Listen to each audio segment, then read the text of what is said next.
Hello, everyone. I'm Justin Neff of Sonder Brewing, and this is the Brewer to Brewer podcast from All About Beer.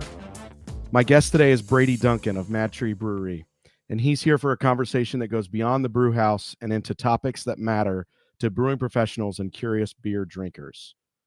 First, please visit allaboutbeer.com and follow on social media at allaboutbeer. And to support journalism in the beer space, check out allaboutbeer.com/support.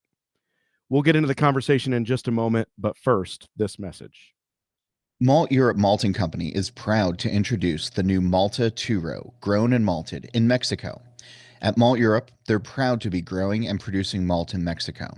They work hand in hand with Mexican farmers to ensure the best barley, which is then processed in their own local Mexico malt house to create this exceptional Malteurop.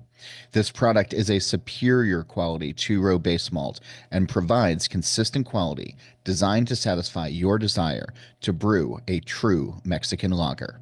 Contact Malteurop today and visit malteuropmaltingco.com. This episode is brought to you by Jasmine Green Tea. Green tea naturally scented with real flowers is clean, fresh, and never cloying. Add Jasmine Green Tea to springtime lagers, pilsners, and kolsch. First Tea is your source for jasmine green tea and botanicals that add nuance and complexity. Email info@firsttea.com, that's FIRSDTEA.com, to discover the perfect teas and botanicals for your next project. Okay, let's get into it. A bit about my guest today. Brady grew up in Northeast Ohio and graduated from the University of Dayton with a degree in public relations and marketing.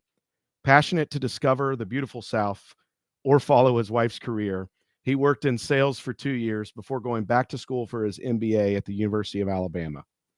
He was recruited to Procter & Gamble, where he worked for 4 years in the analytics space. After attending the Great American Beer Fest in 2008, Brady's craft beer passion turned into obsession, and he began homebrewing with co-owner Kenny McNutt shortly thereafter.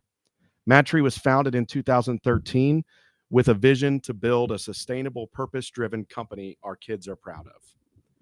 The company has grown from a modest location in Cincinnati to 3 anchor locations in the greater Cincinnati area: Oakley, Over the Rhine, and Blue Ash. He's married to Amy with sons Crosby and Casper and daughter Clementine.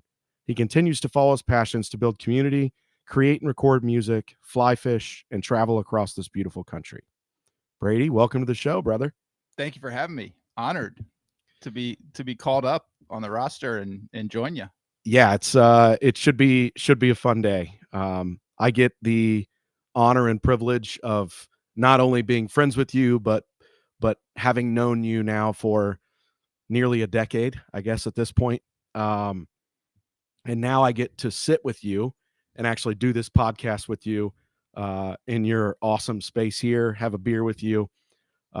Speaking of that, I'm between you and the fridge, so if you need a beer, you just got to let me know. I will. So just real quickly, I thought it would be fun to rehash this. I'm not even sure if you remember this, even though we've talked about this. But you and I first met at your 1.0 location, your first location. And I will never forget, at the time I was also a home brewer, and you guys were opening early on Saturdays so that people could come in and watch soccer. Okay.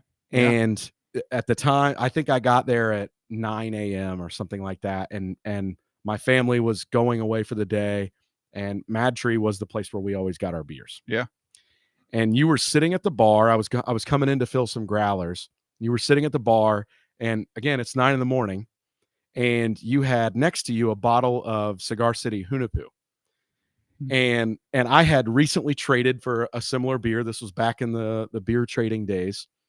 And I just walked over to you, had no idea who you were at the time, or that you were one of the founders and owners of my favorite brewery at the time. And I said, "Hey, Hunapu." I said, "How'd you get that?" And you said, "Well, we just got back from Hunapu Day." Oh, yeah. I was like, "That's pretty awesome." And you asked if I wanted to try some.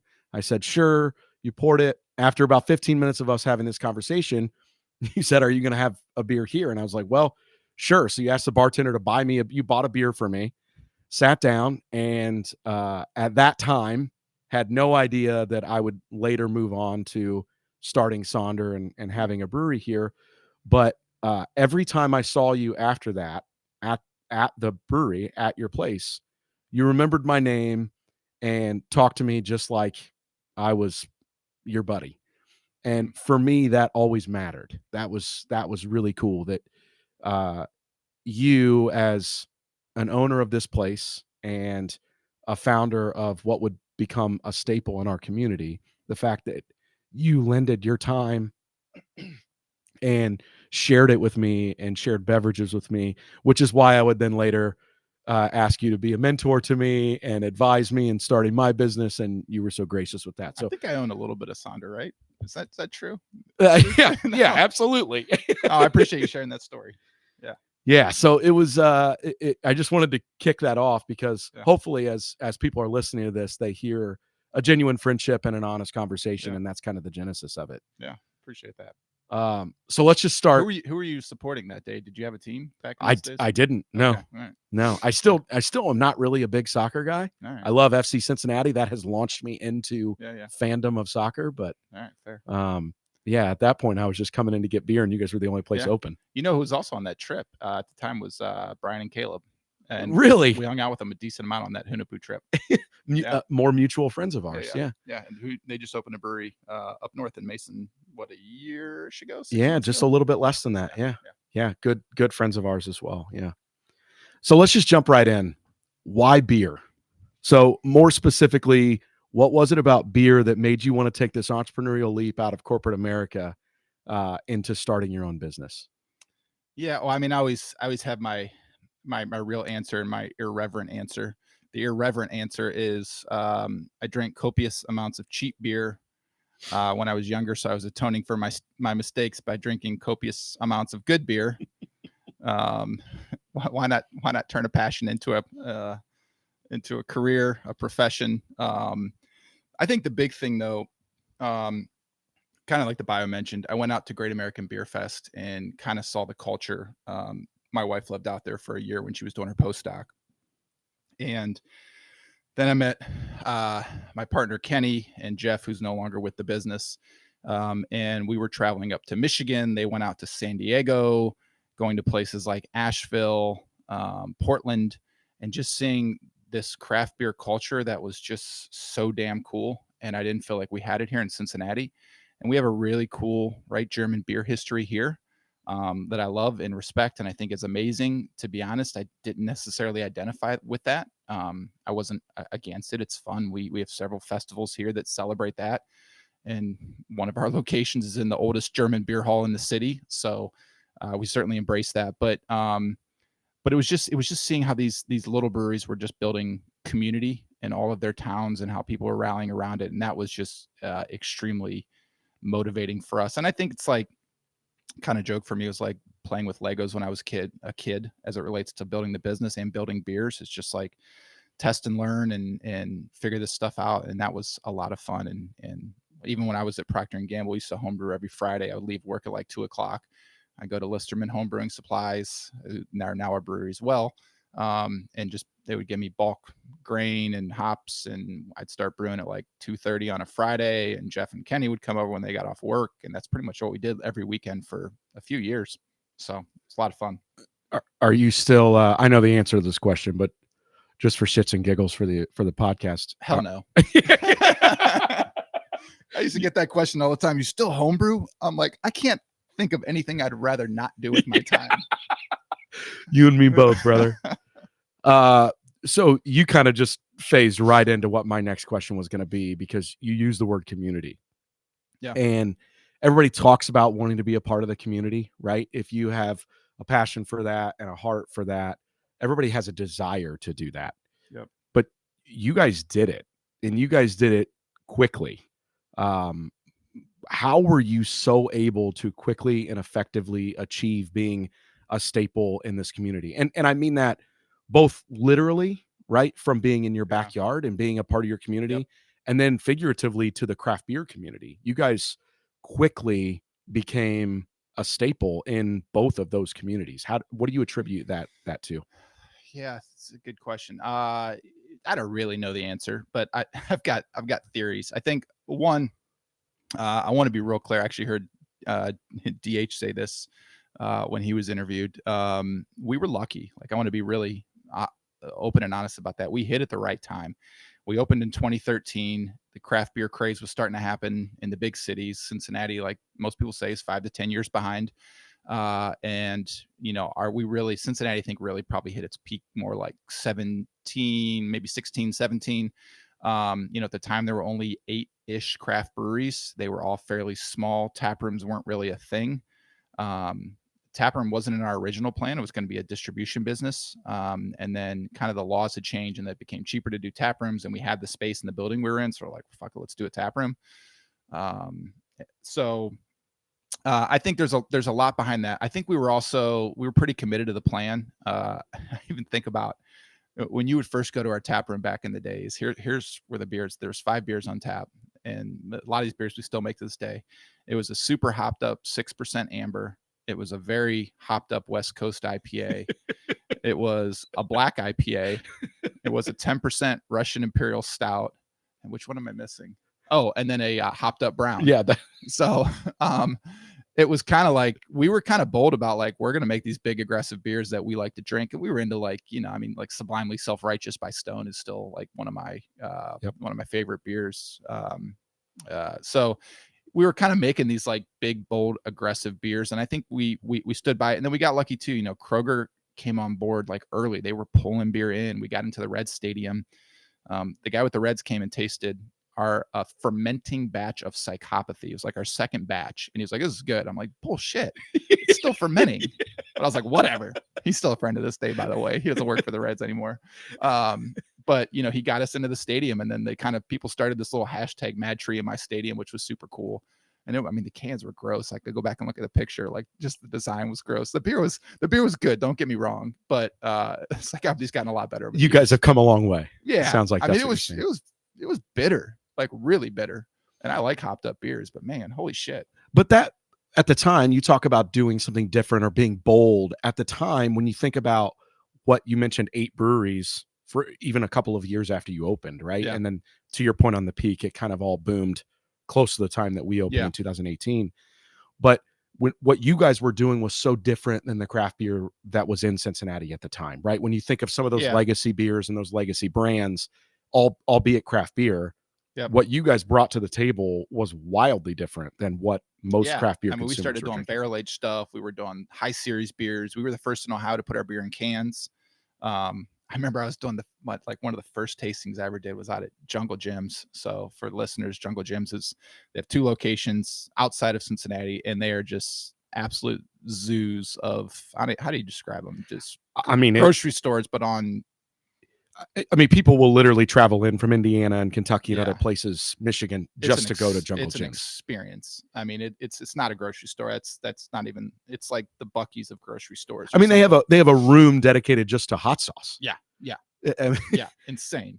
So I'm sitting there and I'm doing a tasting, and this like sweet old lady comes up to me and she was like, "What is this?" I was like, "Oh, it's Psychopathy. It's our IPA. It's a little bit citrus, a little bit this." And she's looking at me and she's like, "No, what is it?" I was like, "Oh, it's beer." She was like, "Oh," so we had these like bright cans. And looking back on it, they don't seem revolutionary now, but back then they were. So, well, yeah, nobody was doing, to your point, nobody was doing cans. You mentioned Stone. They were still doing bombers. 22-ounce bomber bottles were the norm. 12-ounce cans for craft beer were not the norm. The great thing is there was a teeny bit of warm up before us, which was perfect. It was like a little bit of Oscar Blues, who hit our market hard and then fizzled pretty fast. And then Sierra Nevada was starting to bring pale ale cans in, which is pretty much what we drank while we were building the brewery. Yeah. And then, and you look at it now, that's, it shouldn't be understated. A lot of what you guys did really set the market for beer in Cincinnati. You should be really proud of that. Yeah, thank you.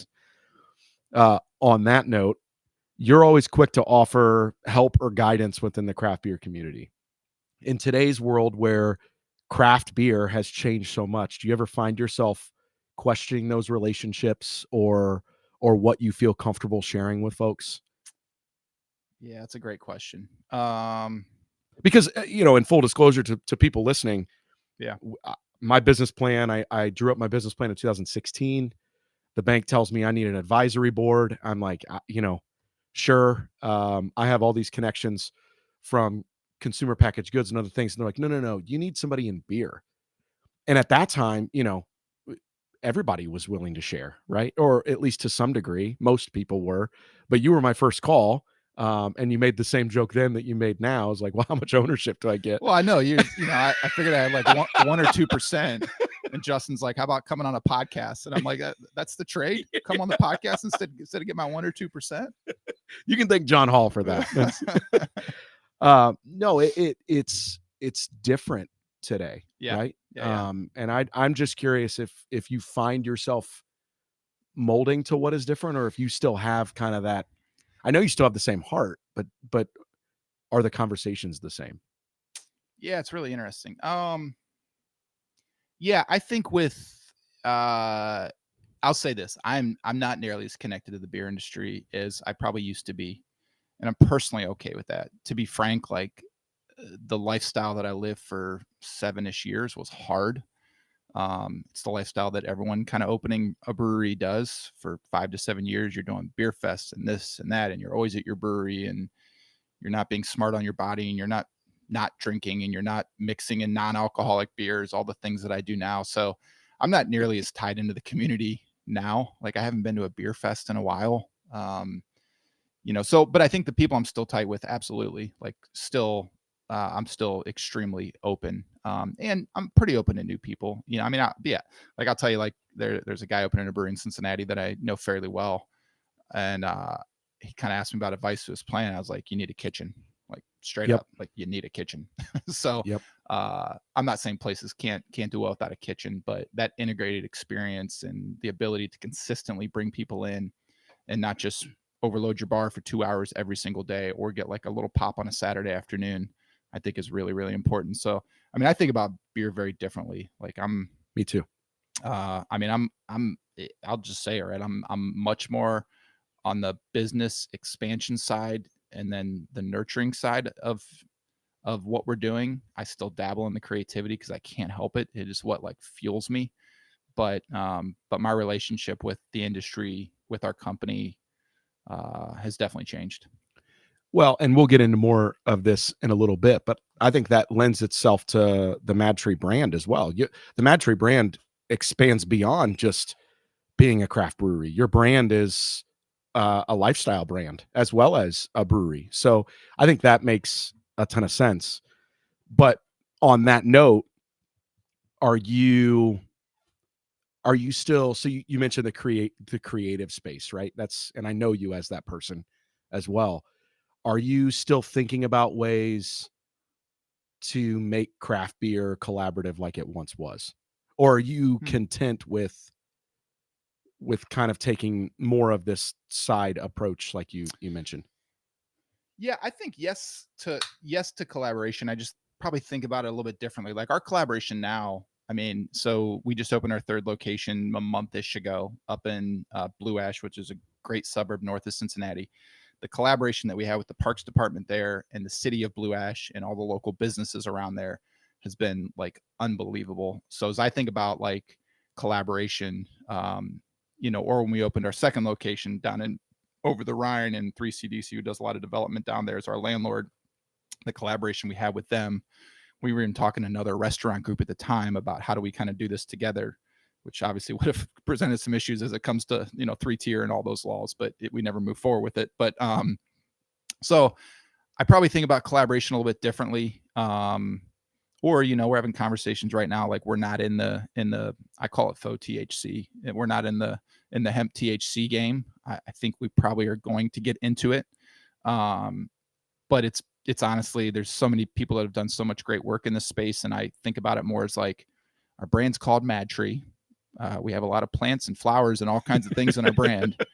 That's probably really our strength. And there's a lot of people who have figured out how to make good stuff. So how do we kind of lean into it in maybe a different way rather than us being the chemist behind the scene? I don't know that we need to be in this space. So when you talk about the collaborations with the community, right? Yeah. Going back to that word, do you find that is that the same sort of life-giving for you that when you started that the brewery was? Absolutely. Like, so we had this weekend, and I'll say our nonprofit collaborations are huge these days. So we're part of 1% for the Planet. So we give 1% of top line revenue, whether it's through actual monetary donations or volunteerism, back into local partners. So Cincinnati Parks, Groundwork ORV, which is a fantastic organization. But we just did this event with Cora. They do outdoor biking. And we had an event on Friday night. We had an event on Saturday night. They bring in a mass ton of vendors, and it is just like a cool ass event. We help them kind of plan the event. It's not just like, hey, use our space. It's very, very collaborative, which is a lot of fun. Or we do these ascending women's panels that Rhiannon, who works for us, is really passionate about and puts on. And that's a collaboration with Power to Pursue, who has this whole platform of female empowerment in the city. And they have all kinds of programming, and we plug into that. So those collaborations feel like super, super cool and meaningful. And I think the way that we're collaborating now, we probably rethink it has a little more lasting value than I think it used to. We do like a beer collaboration, which those are always fun as shit, or even some of our nonprofit stuff early on. Our approach was like, we had this like portfolio approach to nonprofit giving. It's like, we'll give a little bit to the dog people and a little bit to sick kids and a little bit to trees. And we're making like small drops everywhere, and it's not doing anything. And that's when we kind of focus back and we're like, what the hell do we really give a shit about? And it's called Mad Tree for a reason. And we were like, it's about like putting trees in the ground, sustainability, and where does sustainability kind of intersect, right? DEI. Is that going to get censored by the bots who are out here? It might. Elon, it's not DEI, it's job creation. Oh, Jesus. You're not going to take me there, by the way. I'm not going there. I'm not going to let us go there. Thank you. But anyways, yes. So I think about collaborations maybe differently, but I definitely still get the sustenance out of it. Yeah. And so you mentioned 1% for the Planet. You guys are a certified B Corporation. We are. Yep. Congratulations on that, by the way. You. That's awesome. Talk a little bit about that process. What was that like? Oh man, that was years in the making. We got really inspired, I think, I did a sabbatical in 2018. Did you just like go in the woods and do a bunch of mushrooms and just like not at that time. I'll get into that later. No, I wasn't like burnout. I didn't really know where we were going. So I kind of took 3.5 months. Everyone at the brewery kind of joked like it was the sabbatical where they would see me every day. But by the end of it, I was peeling away, and I just did like a bunch of reading, soul searching. It was a lot going out in the woods, a lot of kind of being by myself, visiting friends out in nature.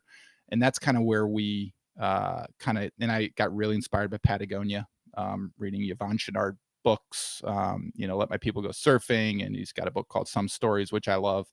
And that's kind of what inspired, I think, at least for me, to start getting the company back into this. And as you look at B Corp, for us, it's just like, it's an amazing framework. It's hard as shit. We're going to have to recertify. That's going to be super hard.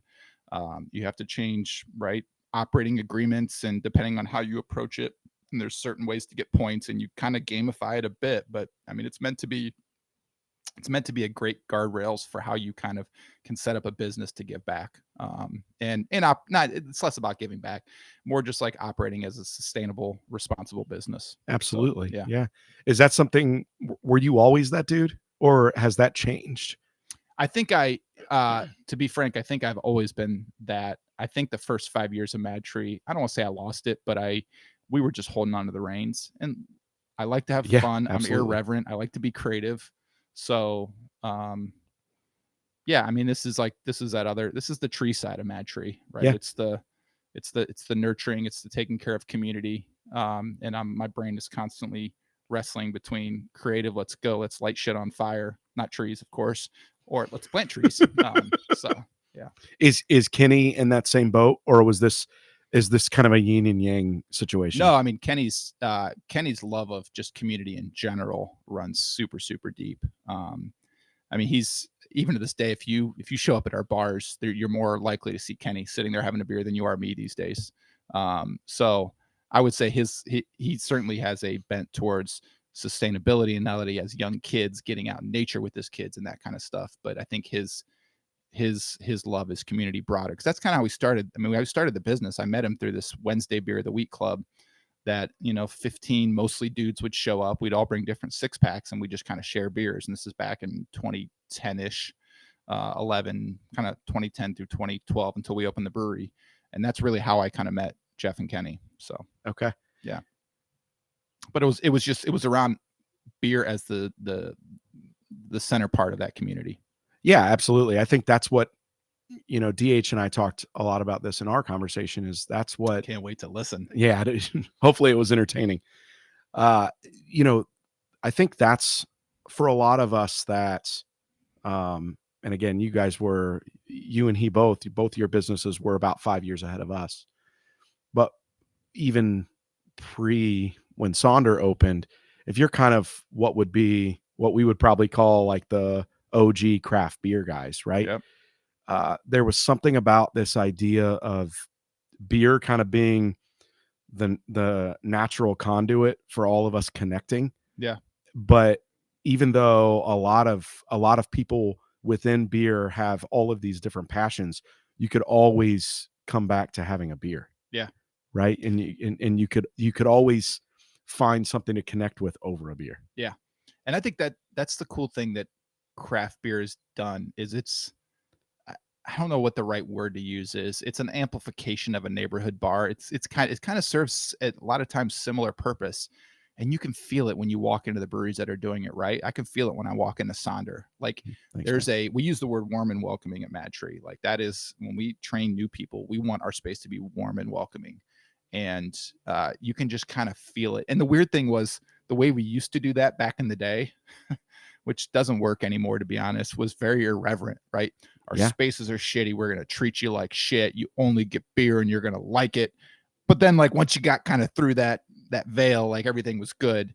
Now I think the veil is ridiculous. So I don't want to fuck around with the veil anymore. Like I want you to walk in and feel warm and welcoming like from day one. But you can just kind of feel, I mean, you can, the vibe to me is like extremely important. And that's what takes time, consistency, tenacity, resilience to build. What you just said, I could not agree with that more on two levels. Number one, who cares about whatever that veil is, right? I want, at Sonder, we say, uniquely crafted, high quality beer for everyone. Yep. And that's truly what we believe. Yeah. That's what we want it to feel. I love that you said that about when you walk into Sonder. Obviously, I feel the same way about y'all at Mad Tree. But there's something about being able to adapt to as the community has changed.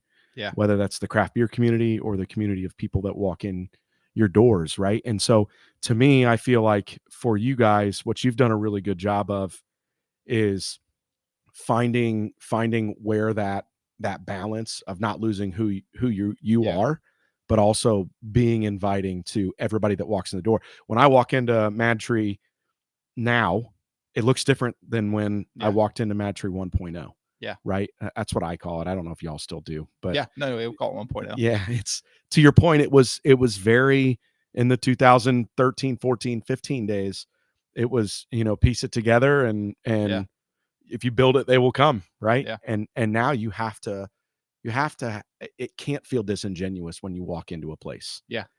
Yeah. I mean, to me, like there's products that can change and products that can't. I think the physical products can change personally. I mean, I will tell you, we are going, we make Sway, which is like High Noon, but better. It's a vodka sodas that are flavored, but very like lightly flavored. They're delicious. We have tons of mixed drinks. We just put, for the first time a few months ago, we just started putting liquor behind the bar, which was like a holy shit moment for our main location. We don't pour a lot of that, but there are a few bottles of liquor behind the bar, tons of non-alcoholic, tons of mocktails, sodas that we make or that we buy, THC beverages that we don't make yet. So, I mean, like that to me can all change. The product that can't change is like how we treat you and how you feel when you come into the space, and the consistency of the products that you are getting that are good. And that extends to food too. Food, it's like, it scares me. Like we looked at our budget for 2025 and we're sitting there, we're like, holy shit, like food is getting damn close to equaling beverage, like across this company. And I'm like, man, I just never thought I would be a restaurateur. Yeah. Shh, don't say it loud. Out loud. I can relate to that. Before we jump into, because I want to dive more into your business. Yeah. So for Brady, if we were to walk into Mad Tree right now, we're bellying up to the bar. What beer are you drinking? I'll be really really open about this. Um, I've been on this like health challenge, which I think I've told you about this before. So, guy I grew up, I've been best friends with him since kindergarten. He lives like up near Cleveland. He and I do this health challenge, and we just started doing a new one in February. So, the quick of it is negative points if you binge drink, which is 3 or more beers. Positive points if you exercise, and then there's all these bonus points bullshit that we build into it. So, if you're bellying up with me on a Tuesday, I'm not having more than 3 drinks. So I'm probably going a little bit heavier. So the fact that I had the Bach first, that's the reason I had the Bach first. I don't know. It's ridiculous. I got some stuff I got. You just got to exercise and then offset the negative from binge drinking. But I'm like, if I'm going to drink a beer, I'm going to make it count. Yeah. But yeah, I mean, we got this new lager, this light lager we came out called Sensitucky that I absolutely love. I love Seeing Colors, our IPA. If we have a dark lager on tap, like I'm always going for that. I don't know what it is, but we've never made a bad dark lager. Like we know how to make dark lagers. So I still love Identity Crisis. Yeah, it's a great beer. That's still where I'm going. The dry hop is God, I want to use like a stone word when I say this. Unceremoniously, I don't think they use that word. Stolen from Stone. Like it is literally, it's Amarillo and what is the other hop? Simcoe. And it's pretty much the exact kind of like blend that I believe I found in, some beer magazine 20 years ago or whatever. Well, we're going to take a short break for this message and then come right back for more of this conversation with Brady Duncan of Mad Tree Brewing. Malteurop Malting Company is proud to introduce the new Malteurop, grown and malted in Mexico. At Malteurop, they're proud to be growing and producing malt in Mexico. They work hand in hand with Mexican farmers to ensure the best barley, which is then processed in their own local Mexico malt house to create this exceptional Malteurop. This product is a superior quality two-row base malt and provides consistent quality designed to satisfy your desire to brew a true Mexican lager. Contact Malteurop today and visit malteuropmaltingco.com. Brewers in East Asia have been using jasmine green tea for decades, and now First Tea is bringing the popular ingredient to brewers in North America. Email info@firsttea.com, that's FIRSDTEA.com, to find out how to use its natural bouquet in lagers, white beers, and pilsners. All right, welcome back. I am with Brady Duncan from Mad Tree Brewing, and now I want to talk about Mad Tree a little bit more. So we talked a little bit earlier. We've kind of interwoven in who Mad Tree is and your business and other things. But let's talk about this. So when you opened in 2013, it was like a rocket ship. I remember it opening, and it seemed like everybody I knew in the industry or even outside of the industry was talking about this cool new brewery that just opened in Oakley. Every time I was in your brewery, it was packed with people. The vibes were high. Everyone was having the time of their lives. And all your locations still are today, by the way. What do you attribute that early rocket ship-like success to? So you talked about getting a little bit lucky and timing, right? But let's be honest, it wasn't just that, because lots of places opened within a 3-year span that did not have the same success that Mad Tree had. Yeah. Yeah, I mean, I think we were committed, we were in it. I mean, the fact that in our original business plan, which we wrote 2-ish years before opening the brewery, it was the same 3 beers that we opened the brewery with. And then the first 2 seasonals were the next 2 beers we did. So we were pretty committed that like this was going to be the plan. Our beers were good. And quality has become this thing that's like just the backbone of what we do. I often talk about like, you can't just kind of rest on that. Like we got to be innovative and we got to continue to like push the business and push hospitality and kind of, because to be honest, like a lot of people don't necessarily, I think I'm going on a tangent now here. I think like quality is much more than just the liquid. It's like where you had it, who you were with, how you were thinking about things. So like we got to create the atmosphere of quality. And then the beer is just like, boom, like it pops so much more. But I do think just the quality product was huge. We hired some really good people, like I think at our bar and to sell our beer, and salespeople, who I'm still like some of our earliest sales people I still see to this day and still really good friends with. I mean, a few of them still work for us. So it was always really good people. We brought a guy who was bartending at this place called Habits, just literally a mile down the street, and somehow convinced him to work for us. And he brought all of his regulars. He still works for us to this day. Dusty Houston, he's amazing. And then most of our production leadership is still kind of the same, like 4 people. We've got 4 people that are just celebrated 12 years, It's 11 awesome. years, 12 years with us.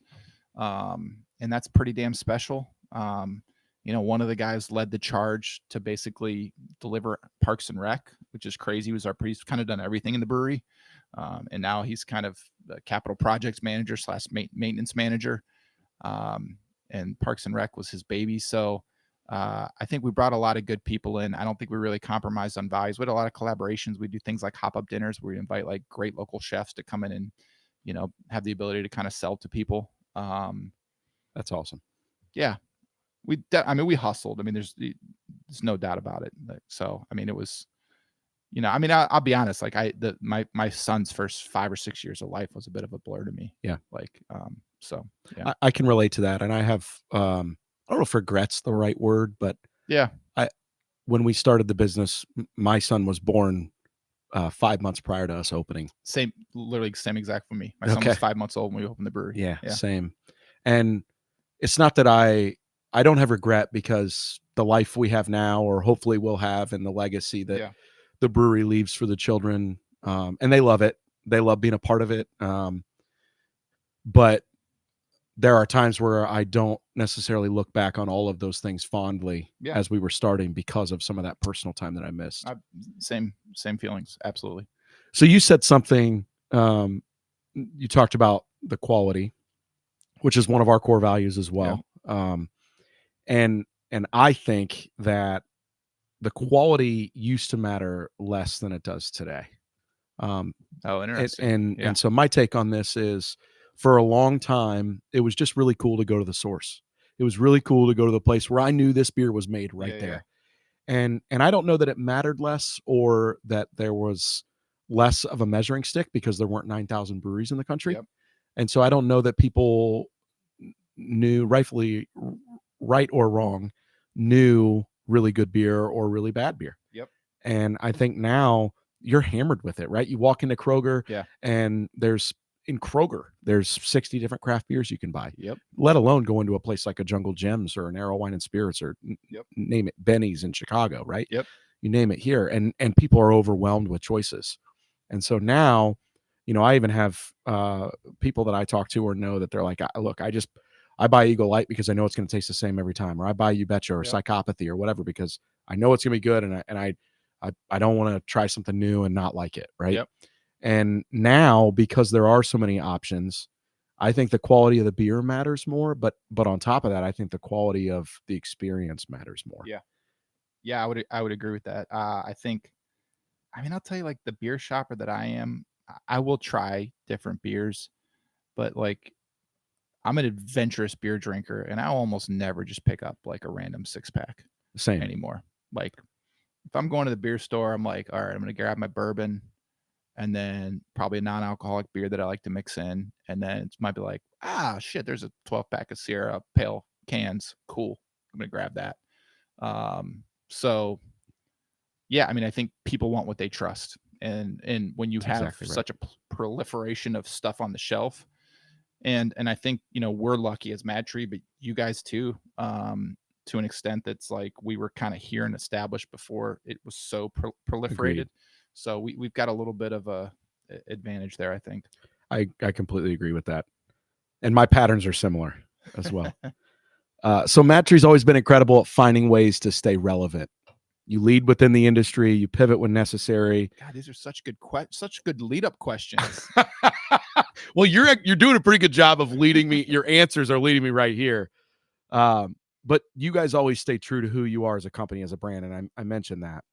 Has there ever been a moment when you wished you would have pivoted in a different direction, or didn't pivot when maybe you did? Oh, Jesus. I'm trying to think of how many different ways to answer this question. Because and while you think about this, I can share with those listening. Like, usually like if shit hits the fan, you're one of my, you and DH are my 2 phone calls, right? Yeah.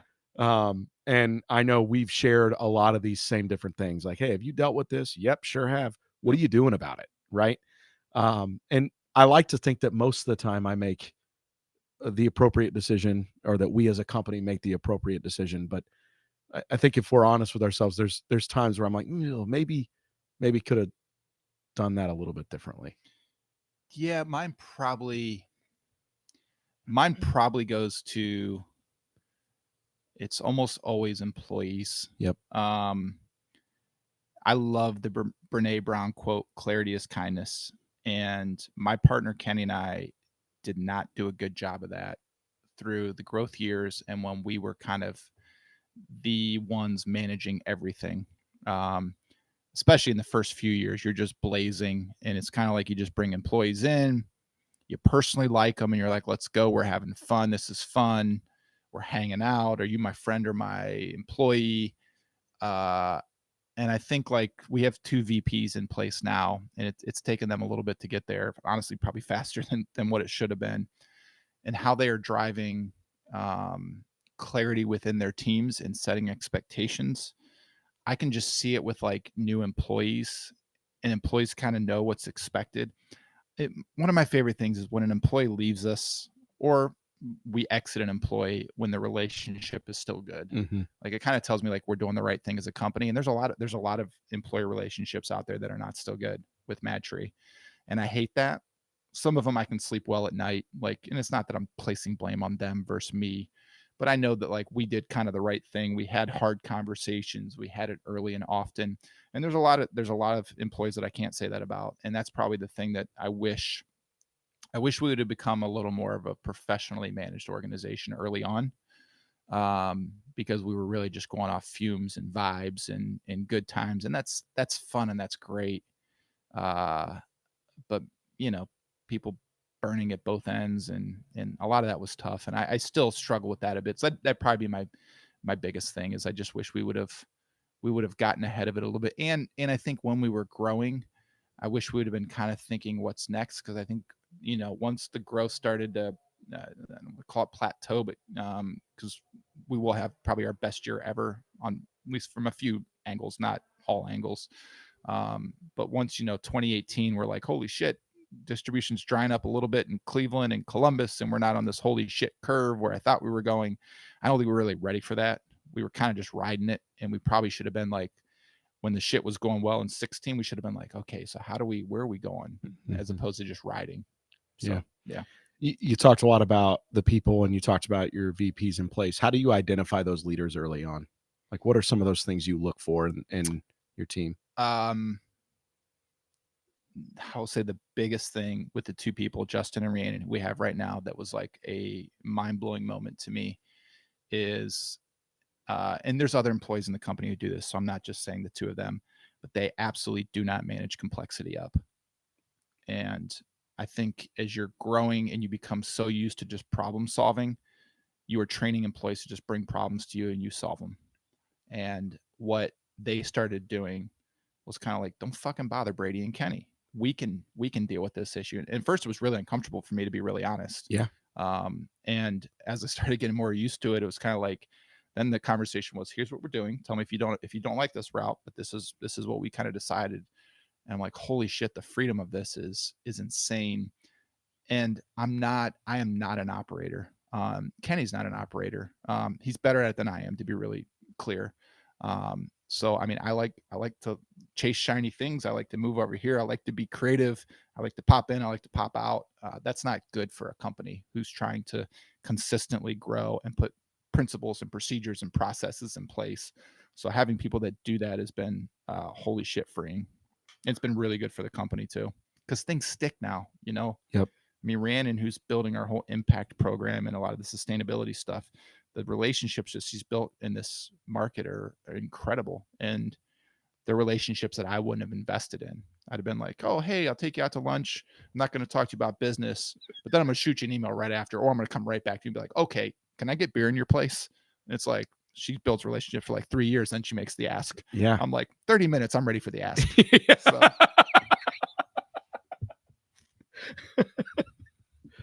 So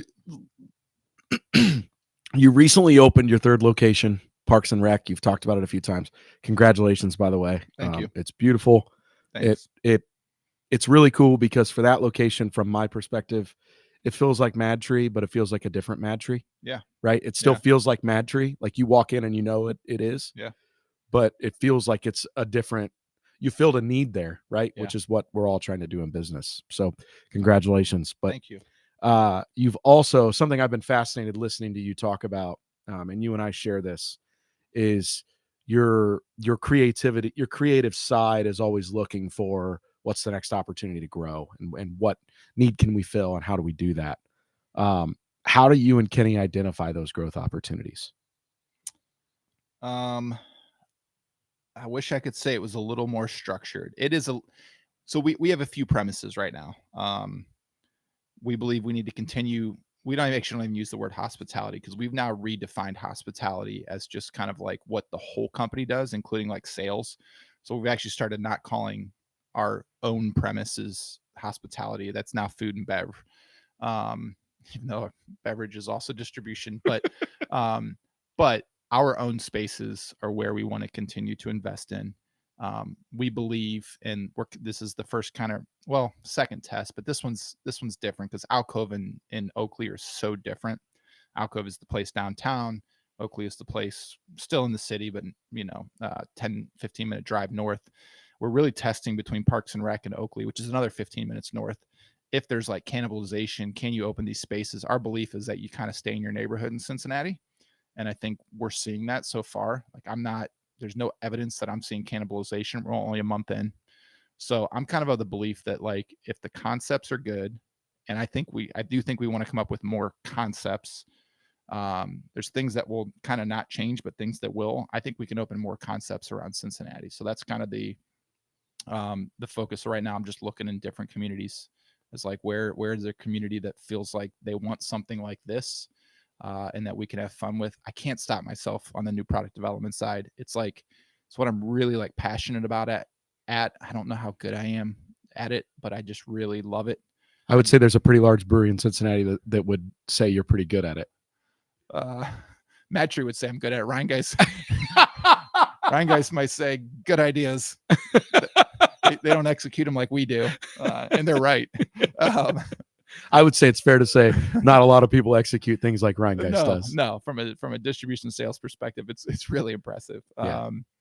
But I mean, I love looking at can designs. I love thinking about like who's the consumer we're going after. I'm really excited about growing our distribution sales. That's a place that just like sits in my heart. We just have new distributors, as I was telling you before we jumped on here, kind of up in Columbus and Cleveland, and I'm like super pumped about what they're doing so far.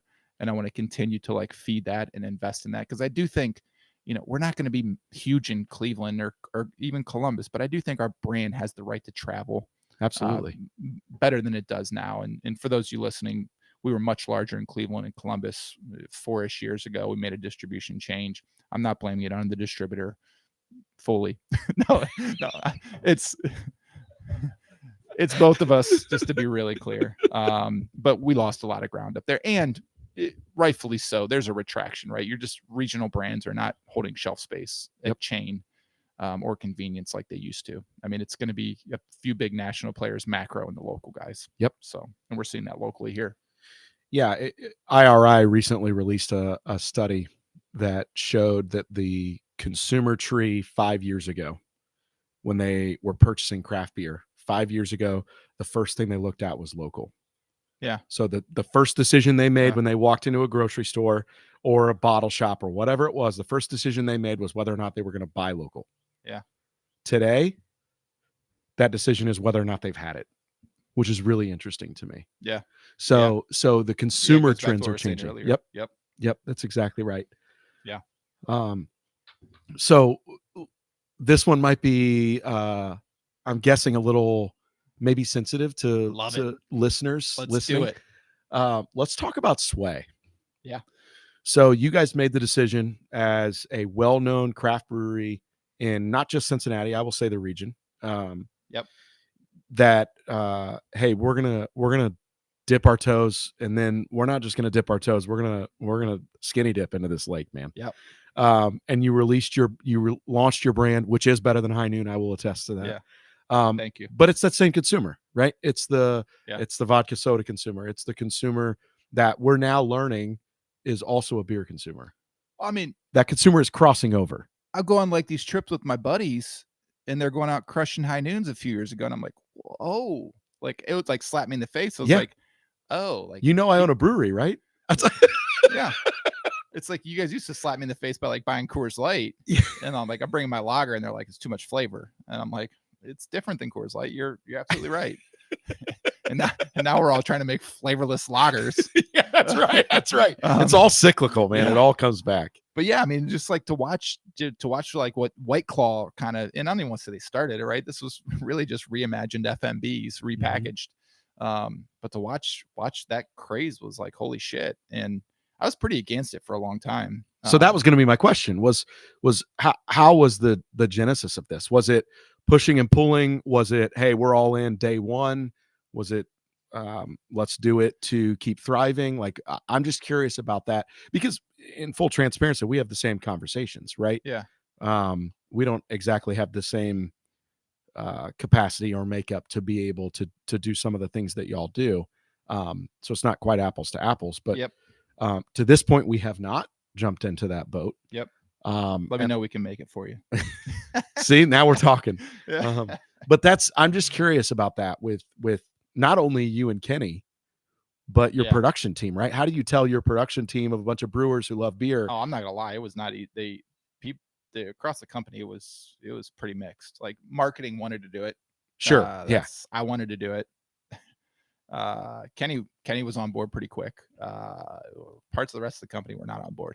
Taproom people wanted it because I mean that's what I saw them drinking. Well, they make money on it, right? Yeah. I mean it's like, like I'd see them outside of work and they're crushing High Noons, and I'm like, God, our beer's on tap at this place, and you're crushing High Noons. Yep. But I think whether I use this as justification or real, I think it's real. We intentionally, when we kind of said when we kind of came out of that sabbatical and started to kind of reimagine this company, we started thinking like, we got to be a brewery that is we got to be for much more than just white dudes with beards who want to sit here and slam Identity Crisis all day long, which I used to love to do too. Yep. And I'm a white guy with a beard if you haven't seen me. But it's like, we have to be across anything, right? Ethnically, diversity, but specifically, we got to appeal more to women. Yep. And I will say we kind of like, that was a little bit of the impetus for Sway, but I also want to be clear. It wasn't like we made Sway for women. Women drink beer. So it wasn't like, oh yeah, women don't want to drink beer. They're just going to drink this product. But if you look at the design of Sway, it's designed by our marketing director at the time, our creative director, the person who designed the can, all women, like up and down. So we kind of said like, we wanted to really lean into how do we show a little more of a sophisticated, less like dude heavy version of Mad Tree. And that was really us starting to kind of dip our toe into it. We had pretty good distributor support right off the rip.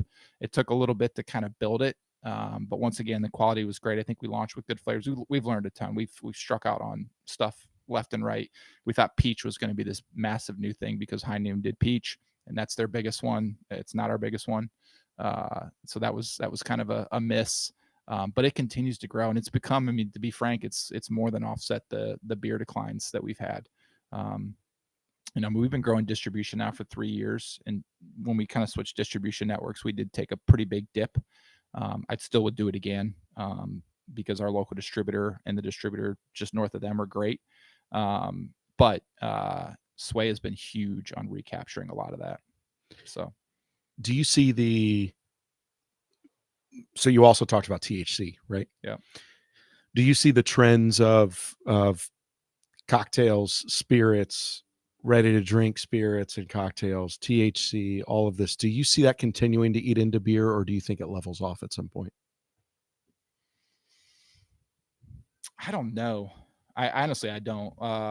It's obviously, I mean, both of us could sit here and hypothesize about this all day, right? But yeah, it's what do you think? I think there's going to continue to be an eating into it, so to speak. Yeah. I also think, you've mentioned NAs a couple times. If two beer dudes, two white dudes with beards, one with a mustache and one with a beard, if two of us could sit here and try to crystal ball this and look at this, I think we'd be naive to think that continue to Yeah. evolve, right? Yeah. There's always there's always going to be a group of people who want to have beers. Yeah. Right. And I still love beer.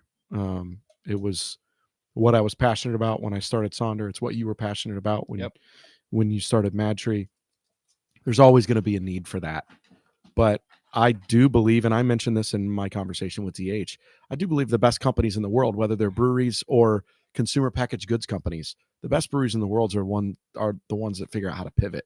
Yeah. And I think it's what I admire about y'all's business so much is, I'm sure there are probably people listening to this that are saying, well, not my brewery, right? Because they've been a part of craft beer forever, and craft beer is craft beer, and that's awesome. Yeah. But I think if we're really honest, the best breweries in the world, if you look at what they've done, certainly in the U.S., I don't know about those Germans and other people like that, but that's just not the hill I want to die on, to be really frank. Yeah, same. There are hills I do want to die on. Like, how do we treat people? How do we build community? How do we give back? How do we take care of our employees? Like, right. As we open more spots, like I'm watching employees who are at one location get promotion to other places, and I'm like, we're a food and beverage craft brewery who can now offer great benefits and opportunity to continue to advance. People can go from brewing to this job. You can bounce around to different jobs. That's the hill I'll die on. Like, I'm not going to die on, are we going to make a vodka soda or a THC thing or a non-alcoholic thing? Or are we going to put bourbon behind our bar or do vodka sodas? Like, that's whatever we do, we're going to do it with quality. So I'm not going to die on the specific what's in the can. I couldn't have said it better myself. Yeah. I completely agree. Well, Brady, that's all I've got for you.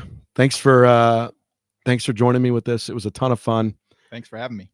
Absolutely.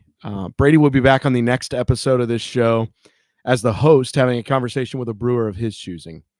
That one will air in 2 weeks, so make sure you tune in for that.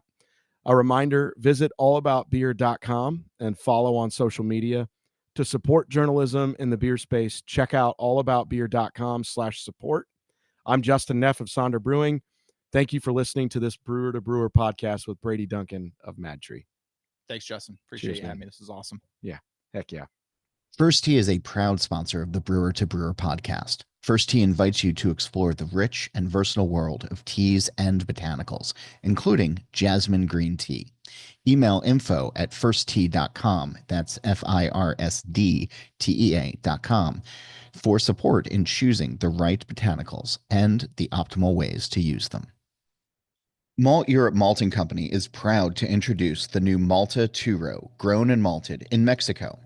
At Malteurop, they're proud to be growing and producing malt in Mexico. They work hand in hand with Mexican farmers to ensure the best barley, which is then processed in their own local Mexico malt house to create this exceptional Malteurop.